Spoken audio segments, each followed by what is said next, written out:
Hey, welcome back. It's time for another episode of Revenue Optimization Radio. Hosted today by Patrick Morrissey, the CMO of Altify. He just happens to be the sponsor of the program. Altify, the sales transformation company. So let's get things rolling with our transformative guest here, Patrick Morrissey, somewhere sitting in an airport lounge, I understand here. Yeah, exactly. I'd like to tell you, Paul, it was the lounge, but it's much less premium than that. Well, giving you the benefit of the doubt, I figure you fly a lot. I do fly a lot. So we're just going to step up the level of difficulty today, both in terms of selling and then go to market, as well as there's a high probability we'll be interrupted somewhere along the way by overhead announcements here at the airport. But I wanted to get into a conversation in a little more depth, or maybe it's a little bit of a corner case for some organizations. For others, it's core to how they drive revenue and achieve customer success, which is really going to market in the channel and specifically trying to build out, develop, and scale an OEM program. And I'm excited to welcome somebody who's really expert and has seen this film in great detail over the last several years in a couple different places. We're joined today by Ryan Began, who is a VP in the ISV, or the OEM group, as some of you may know it, at Salesforce. Ryan, good afternoon. Hey, Pat. How are you, buddy? I am doing great. Thanks so much for your time today. Hey, Ryan, I wanted to get you on the podcast because, when we talk about revenue optimization, more often than not across industries, the first bias everyone applies is a direct sales model. How do I get my team to surround the customer and actually drive the right kind of outcomes? But the larger, the more complex your business is, and particularly in the technology space, there's a lot of companies that go to market in the channel. And there's a good chunk of those companies that also do a fair amount of business, including Salesforce, in the OEM channel. And if you haven't been in that channel, if you haven't walked that or tried to deliver numbers, a lot of people have no idea what that is and what that's like. So before we get into that conversation, give us a little bit of background on you and your role at Salesforce. No, absolutely. And again, I truly appreciate the time and the opportunity to speak with you this afternoon. But my name is Ryan Began, and I'm a VP here at Salesforce on the ISV team. ISV stands for Independent Software Vendor, and my job at Salesforce is to help independent software vendors find a technology relationship with Salesforce that creates a broader transformational story by ultimately publishing the application to our app store, which we call the App Exchange. So my job is to help partners put apps on the Salesforce platform and then help them sell to Salesforce customers, which drives customer success and happiness for everybody. Yes, which sounds great from the soundbite basics, but there's a lot that goes into bringing that business to life. And you've been at Salesforce for several years now, and we're at Salesforce in the early innings of an evolution from more of a just partner kind of add-on model to actually trying to build a revenue-producing machine and really scale to meet the market. So when you think back on that experience, and this isn't the first time you've seen the film either, because you have a long set of sales experiences, and we're a sales director, sales leader at Oracle, doing similar things in the technology space. But technology aside for a second, when you think about the basics of trying to build an OEM model and go to market in an OEM model, what's foundational there, and what do you need to think about? Yeah, no, that's a really good question. And yes, myself a little bit. I've been at Salesforce for 9 years. I've Oracle on the ISV team for approximately 5. So it has been, I have seen this movie a couple times over. You are absolutely right. But there are probably 8, I believe, true successful traits that are needed to drive mutual success in this OEM relationship. You need to sort of kind of use this as your anchor as you move forward to build a partnership, which is ultimately going to be driven around long-term revenue growth. But in really no particular order except for the first one, I think the first element that drives mutual success is, are we focusing in on the customer, right? Is this partnership ultimately going to delight the respective customer or our shared customer so we can open up new doors? When I say new doors, I think the second thing that I'm talking about is, does our partnership give us access to markets, regions, industries, or buying personas? Does this move us into a white space that we didn't have before because we weren't working together? Third, you think about this partnership, and is it going to fill a functional product gap, right? Is there something that is really this secret sauce that if we work together, this complements each other, which allows us to be, better in the market and allow us to tell the next thing, which is fourth, this transformational story. Part of the reason why Altify and Salesforce have been such strong partners for the last decade is the fact that you guys make Salesforce look better when Salesforce and Altify are together, and that opens up a broader story to the C-suite, which allows everybody to be happier and frankly more lucrative. Next, you've got to have a clear plan and investment, right? From respective stakeholders on both sides of the aisle. Is there a clear plan, and do we know what it's going to take to execute against that plan? And when I say execute it, the sixth thing is when you think about resourcing. Do you have the ability to find the appropriate sales leadership, product leadership, operations leadership, and technical leadership to execute against this juggernaut of durable growth that you're going to be building together? Seventh, is there cross-functional alignment? Salesforce today has 7 different industries, 12 different clouds. There's a lot going on at the company, and we are continuously working to make sure that we have the right mix of cross-industry and cross-functional alignment to make sure our partnership is successful. And then last but not least, are there executive sponsors? Is there somebody on each side that will be able to, look at each other each quarter, a couple times a year, just to make sure things are going well, or if they're not, allow us to right the ship? Yeah, that's actually a fantastic list. We could probably do a series of follow-ups on each of those topics across the top 8. So I love that you have a very concise framework. I want to double-click on a couple of things that you just hit on, because I think sometimes people want to check the box and they don't necessarily understand, the realities of some of how you make this happen. And you started from a perspective of customer delight, but you also then very quickly got to, I think, what's one of the core value propositions around trying to do an embedded model or bringing your IP to the App Exchange in the case of Salesforce, which is getting access to, markets or customers or other buyer personas. When you think about that and some of the clients and some of the customers that are the partners that you work with, as well as positioning them to end customers, are there particular examples that you think illustrate the case in terms of a market segment or a buyer persona or a something else that's just clearly differentiated from what Salesforce is? Because I think most people think of Salesforce as, hey, you're the best in class CRM platform, and they may not know about all these other clouds, much less the ISV partners involved. Give me a couple examples of what that looks like in your purview. Yeah, I think it's a good question. Very good question. I think the idea around partners who drive the most success, are the partners who stay true to what they do best, right? As I mentioned, I'm an ISV VP of Salesforce, so I work with partners who basically are in a specific, software class for a reason, right? They're doing risk management, they're doing e-signature, they're doing human capital management, they're doing things that Salesforce does not do. And the partners who stay true to their core DNA of the business that they launched, and then basically says, hey, look, I recognize that Salesforce or whatever platform partner that I'm working with has an infrastructure that I can leverage and take advantage of while still staying true to my core value prop and my model, are those partners who typically achieve more than others. I think the other element, though, too, is that this relationship takes a lot of calories. It takes a lot of effort, and it takes a lot of focus.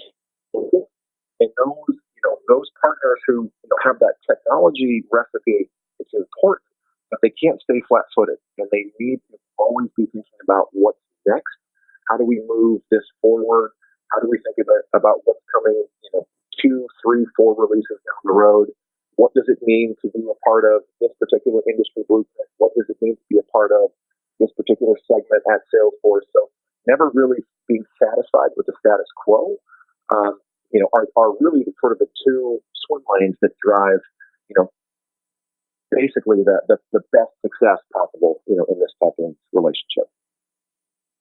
Yeah, it makes a ton of sense. And your point about calories is well taken because, and you and I had the good fortune to work for, somebody who was a great sales leader when you think about a channel or an OEM model, Rod Harleston. And I always remember him saying, you know what, the reality of your jobs, whether you're an AE or you're a sales leader, is selling an OEM and building an OEM relationship is 5x harder than B2B sales. And as we've covered, with a lot of different guests on this program, B2B complex selling is a hard game in and of itself. Why is trying to execute an OEM deal and build out an ISV, relationship so much harder than just doing a direct deal?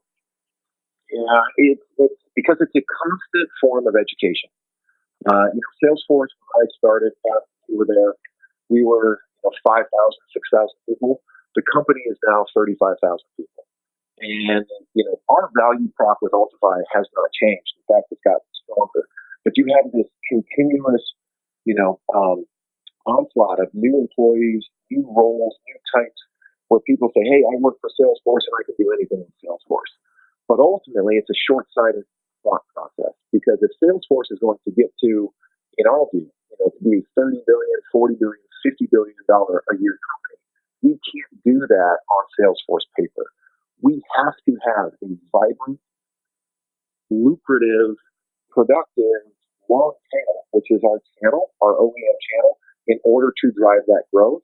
And all I thought that, ultimately, our a philosophical debate, I tend to think on this side of the camp that if you're going to be that big a company, your channel is probably going to be as big in revenue as your direct sales business.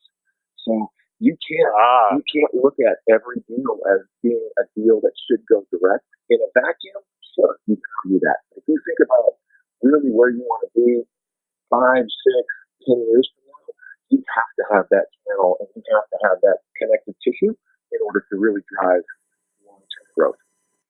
Yeah, that makes sense because one of the power laws of SaaS and in selling, and if you buy the thesis for a second that everybody is in the software business and everybody's moving to a subscription-based model, rule number one or power law number one is the answer to most problems is more salespeople and more sales. So when you think about getting to taking the elements that you laid out and you think about what are the critical success measures when you're putting partnerships together or you're evaluating ISVs and partners that have real scale, what are the key metrics you're looking at, and what are the success criteria that you and your team are trying to drive and trying to assist the partner with and helping them be successful? Yeah, it's a really good question. It's sort of twofold. At Salesforce, again, it's a very big, vibrant company that is ever growing, and I think part of our charter here, on the ISV team, working with great partners like Altify, is to continue driving that value prop inside of Salesforce to make sure that everybody understands the value that the customer is getting when Salesforce and Altify work together. And that happens in many different layers. That happens in a renewals lens, it happens in a direct sales lens, and it happens through a technology lens. So you have to be able to pivot and tell the story for those different types of roles and people so they can appreciate the value that the partner is bringing. But then secondly, you have to think about, well, again, that's inside of Salesforce, but what about the total addressable market that we're selling to? The enterprise accounts that you guys consistently win and consistently overachieve in. It is helping to drive alignment around the collective story that says, look, when Altify is here inside of the Salesforce environment, this is what you can expect. And then having essentially the acknowledgement and the understanding from the direct sales team that yes, this is true, yes, this makes sense, yes, this is a smart decision for you, and really it's going to drive long-term customer success. Yeah, and that goes back to one of your comments about being able to fill in product gaps or being amplify that rolls up to a customer success story. We would tend to think about it, and I'm guessing lots of the other partners tend to think about behaving like Salesforce behaves, which is mission number one is to drive customer success. But what you're also suggesting is it's part of the sales team and the account team's role to help both inside and outside the building be able to evangelize the partner story and be able to tell that story in the voice of the customer. Right. Correct. And that is part of the charter that, a good OEM rep has, is that they're able to appreciate that value prop that the partner offers and be able to deliver it to the right person in the right way when and where applicable. Yeah, 100% agree. And that's again, one of those things that's easier said than done oftentimes. I want to pick that up and get into some of the people elements in terms of what do you look for in terms of the team. But we're going to need to pause here for a second for a commercial. We're talking to Ryan Began, the VP of the ISV business at Salesforce. And let's take a minute, pay the bills, and we'll be right back. You're only as successful as your customers, and that demands the need for an exceptional sales execution, revenue retention, and customer success. The challenge for most sales leaders and their teams, however, is that their sales process just doesn't match how their customers buy. Sustained growth isn't possible because the revenue team isn't aligned with customers and prospects. With Altify's sales transformation solutions, companies can deliver predictable revenue growth. Yes, we said predictable revenue growth. They can also acquire and retain customers, and they can collaborate across the revenue team to qualify and win new business while delivering value that unlocks cross-sell and upsell opportunities. Built natively on the Salesforce platform, Altify helps salespeople, managers, and executives achieve sustained revenue growth. They help accelerate sales performance for Autodesk, Comcast, GE, Honeywell, Salesforce, Tableau, and United Healthcare. They can do the same for you. Visit Altify.com, just like it sounds, Altify, Altify.com.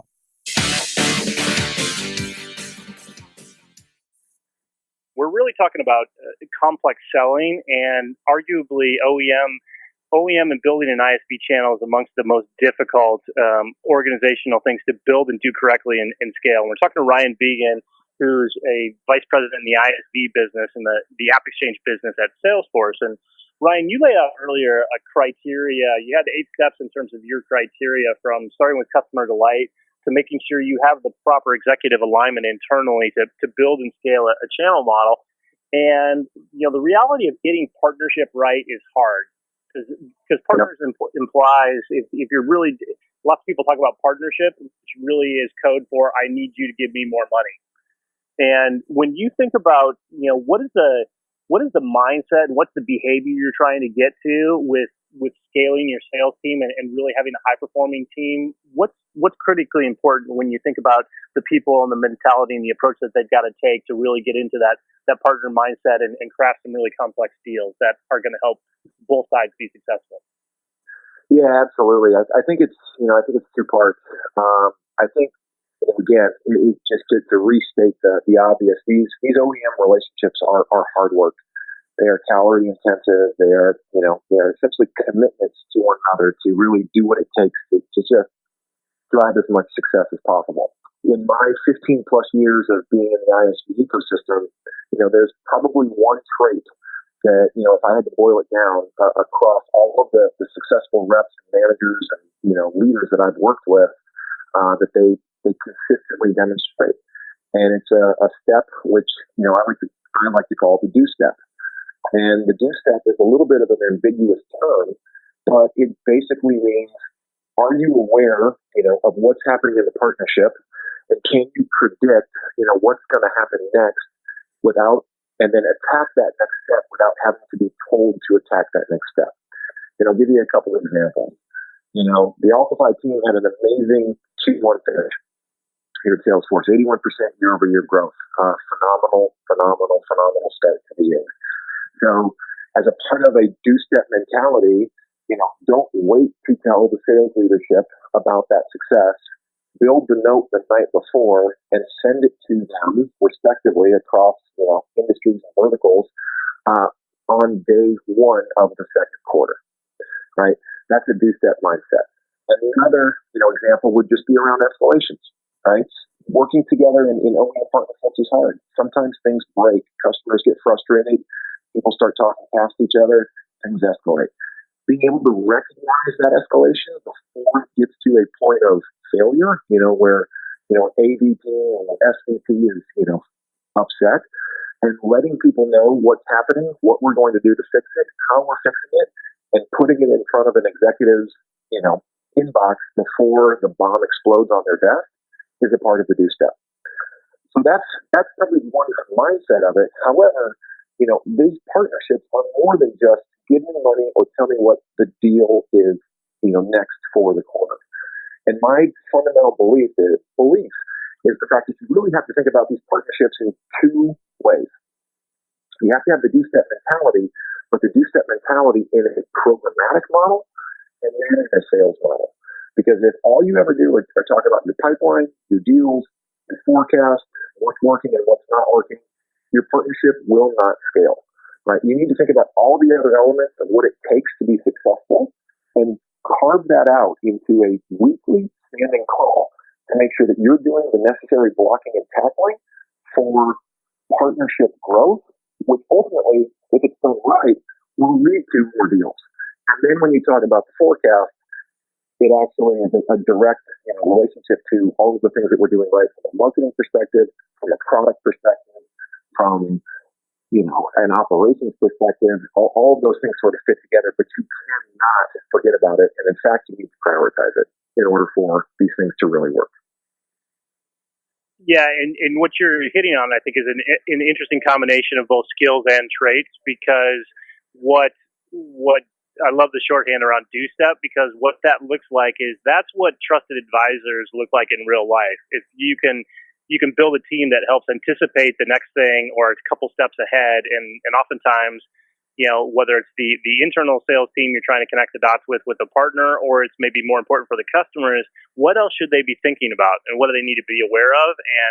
And it puts a lot of onus, I think, on the OEM rep and folks on your team to actually be out in front of my team, your team, and oftentimes even the customer to really achieve the right kind of outcome where everyone really sees value. And that's kind of tough sledding. That's the hard thing to do in real life. And if you unpack it just one step, more, having the do step means you've got to be vulnerable, right? You have to be willing to put yourself out there and reach out to people who don't know you, who don't understand what you do, or don't understand the partner that you're trying to, surface, to their attention. So you've got to have this element of vulnerability and being okay with it to break down cross-functional barriers, and then ultimately use that barrier breakdown and then corral everybody together to get on board with, essentially the partnership strategy. So, yeah. Yeah. So there's definitely some art and science there, because you're simultaneously suggesting you need to have a bias for action. You need to be really smart. You need to work cross-functionally and over-communicate, and you just need to make stuff happen to get stuff done.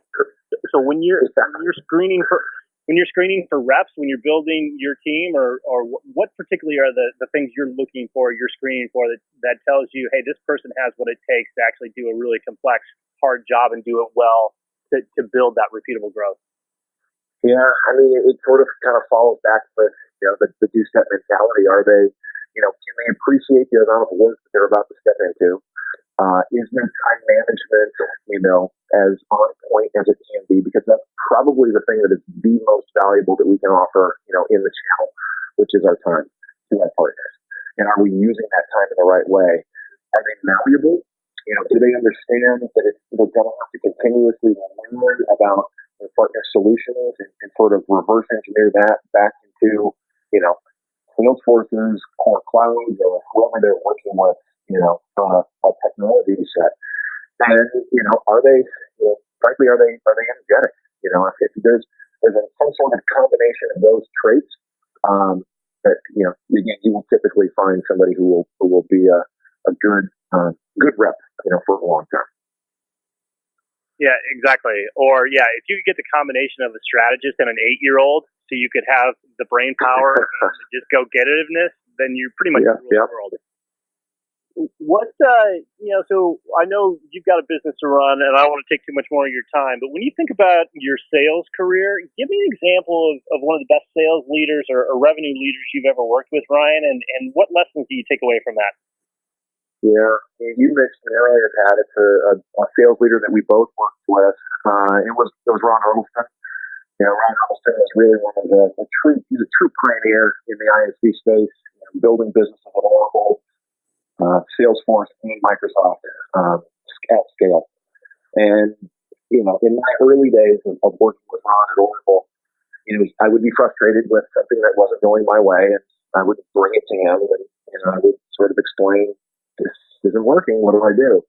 And he would just look at me and sort of smile wryly and say, well, Ryan, if it's not your job, and it's not somebody else's job, it's your job. And it's true. I mean, these partnerships, these OEM partnerships are very non-standard. There's a lot of non-standardness that goes into making a successful partnership, which doesn't necessarily fit into a bucket of somebody's job description at Oracle, at Salesforce, at Microsoft, or wherever you are. And if it doesn't fit, you need to own it and embrace it and, use the do step to, get stuff done, because that's what it takes in order to see, real success. So that's something I think at the end of the day, the one, if I had something over my desk, it would be that quote. So. Yeah, I think that's right, and that I think goes back to the mentality or the suggestion you were driving about, the need to have a do step, that have a bias for action to make something happen, to get things done, and to make it work together. And your framework, the kind of the very concise 8-step framework in terms of building out an OEM model, from focusing on customer delight and bringing new customers in the door, through to resources, the joint story, the differentiated value, investments on money and people, down into really working hard on cross-functional alignment and making sure you have the right kind of executive coverage, is absolutely a recipe for success. And if folks want to find you, Ryan, or they want to talk more about the ISV program, I'm guessing they can do that on the Salesforce website in the ISV section as part of the App Exchange, or hit you on LinkedIn, or what's the best way to get in contact? Yes and yes. Absolutely. rbegan at salesforce.com, or find me at Ryan Began on LinkedIn, or feel free to just poke around on the App Exchange, and probably a lead will come my way. So all the above. Fantastic. Well, Ryan, I really appreciate you joining us on Revenue Optimization Radio and sharing your insights and building the model. Thanks for all of your help. I'll let you get back to moving the market and driving more success for Salesforce. Have a fantastic day. Thanks, Pat. Thanks for thinking of me. I really appreciate it. You bet. Take care.